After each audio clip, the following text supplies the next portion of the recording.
Embassy interview कैसा होता है, दूसरा ये कि इमिग्रेशन का आपका इंटरव्यू कैसे होता है। इवन के रेंट पूछा यार, मैं इतना हैरान हो गया। वो इमिग्रेशन वाला ये पूछता है कि जी कितने का वीज़ा लिया है। ठीक है, अब ये बात नोट करनी है आप लोगों ने।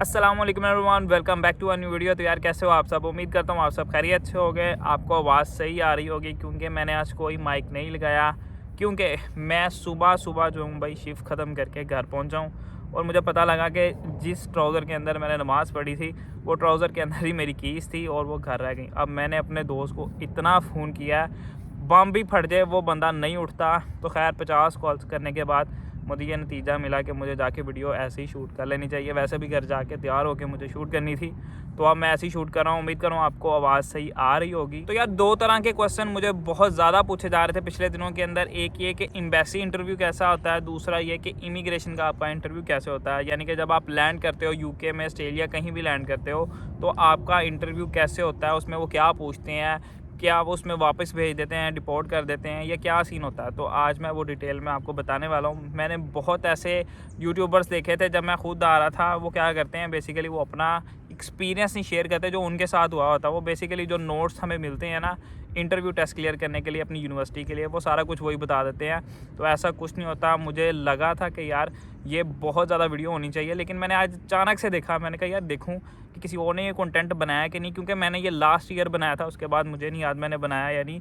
तो मुझे बहुत सारा एक्सपीरियंस मिला, बहुत सारे स्टूडेंट्स हैं अभी तक, और आज के आपको पता है कि आजकल हालात कुछ ऐसे हैं कि बहुत ज़्यादा स्ट्रिक्टनेस है। तो मुझे लगा कि मुझे आप लोगों को दोबारा गाइड करना चाहिए, क्योंकि वो वीडियो तो साल पुरानी थी। ठीक है, अब जो नए इनटेक में आ रहे हैं उनको तो ये सब कुछ पता होना चाहिए।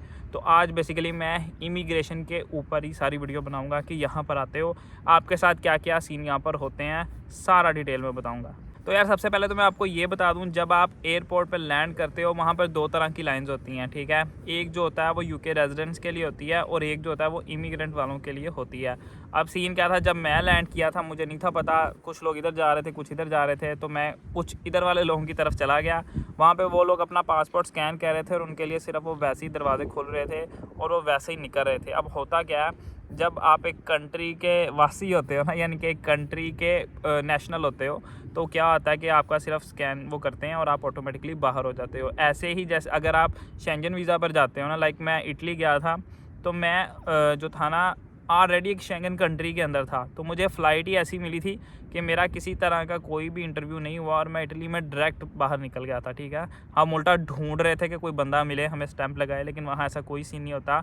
तो यहाँ पर भी ऐसा ही होता है, आपको सिर्फ अपना स्कैनिंग वगैरह करना पड़ता है, जो यहाँ के यूके नेशनल्स होते हैं उनको। ठीक है, आप लोगों को नहीं। तो आप लोगों की एक अलहदा लाइन होगी। फिर मैंने देखा कि यार एक जगह अलहदा लाइन है। जब मैं 3 बार उसको फेल कर चुका था ना, तो फिर मैंने वो दूसरी लाइन देखी, तो वहाँ पर इतनी लंबी लाइन थी और वो सारे स्टूडेंट थे। अगर 100 पैसेंजर थे, 100 में से 70 जो थे ना वो स्टूडेंट ही थे।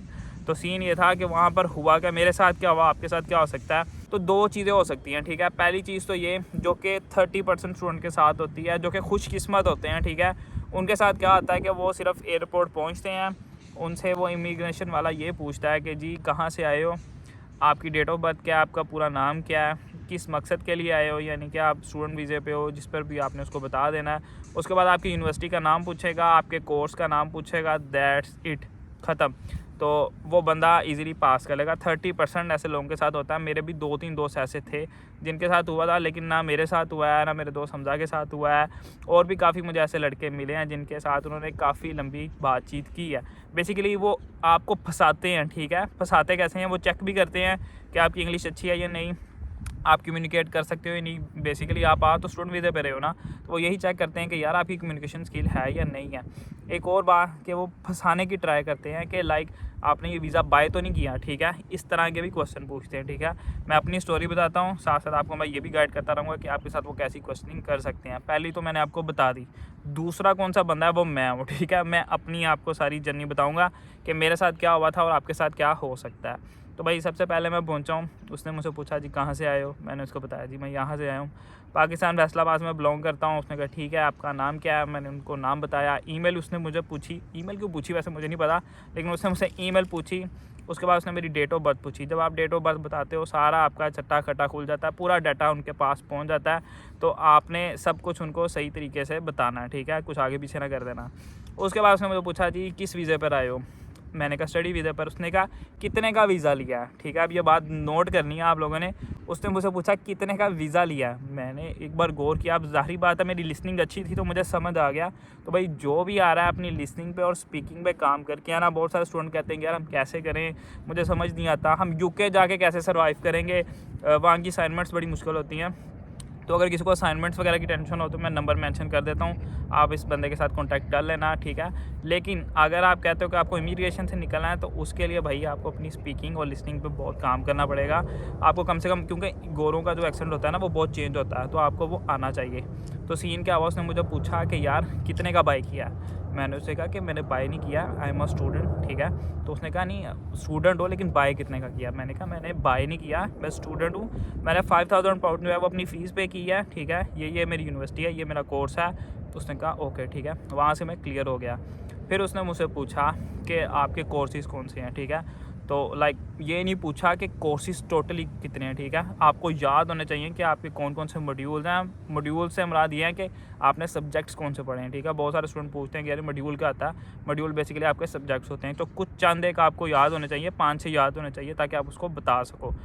उसने मुझसे एक सब्जेक्ट का पूछा कि आपको ये क्यों पसंद है, ठीक है। उनको इतना पता होता है कि आप कहाँ आ रहे हो, कैसे आ रहे हो, सब्जेक्ट्स क्या होते हैं, कुछ उनको पता होता है, वो भी पढ़े लिखे होते हैं, ठीक है। तो उसने मुझसे ये पूछा, मैंने फिर उसको डिटेल में बताया कि जी मैंने पीछे से ही मैंने बिज़नेस पढ़ा हुआ है। तो मैंने उसको बताया भाई मैंने पीछे से ही बिज़नेस पढ़ा हुआ है, मेरी फील्ड ये है, तो इस वजह से मैं अच्छा हूँ। मैंने इसमें अपनी जो है वो ऑलरेडी ना वो भी की हुई है, इंटर्नशिप भी की हुई है, तो मुझे ये चीज़ अच्छी लगती है, इस वजह से मैंने ये सब्जेक्ट चूज़ किया। उसने कहा ठीक है। उसने फिर कहा कि भाई आप जा कहाँ पे रहे हो। मैंने उसे कहा कि भाई मैं जा रहा हूँ बर्मिंघम। उसने कहा यूनिवर्सिटी कहाँ पे है। मैंने कहा कि भाई यूनिवर्सिटी मेरी हैटफील्ड में है, हार्टफोर्डशायर। तो उसने कहा कि आप बर्मिंघम क्यों जा रहे हो। मैंने उसको बताया कि भाई मेरे वहाँ पर दोस्त रहते हैं, ठीक है। मैंने ये नहीं बताया कि मेरे रिलेटिव्स रहते हैं, मेरे वहाँ पर कज़न रह रहे थे।